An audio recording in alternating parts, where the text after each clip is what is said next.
これからレッグプレスで下半身を鍛えていきます。2秒で押して4秒でゆっくり戻していきます。では平トレーナー、裏のトレーナーお願いします。はい、いきましょう。一回曲げます。で、まず1回上げます。せーの。はい、お尻しっかりします。では下からスタートします。はい、下ろします。ギリギリまで下げて2秒でせーの。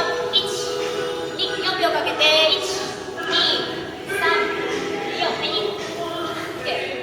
1、2、3、4、3、2、1、2、3、4、お腹力入れて4、そう、1、2、3、4、5、2、1、2、3、4、6、OK、しっかりできてる。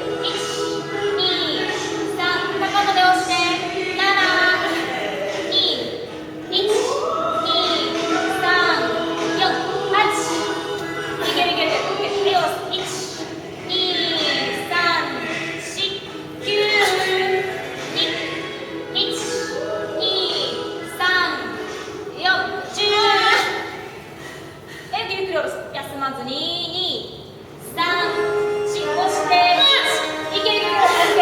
ゆっくり下ろす。1、2、3、4、2、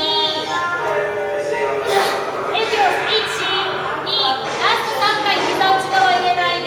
3、押して押して自分でOK。ゆっくり下ろす。1、2、3、ラスト2、14。下ろす。1、2、3、ラスト。自分で。ゆっくり下ろします。1、2、3、4、はい、お疲れ様でした。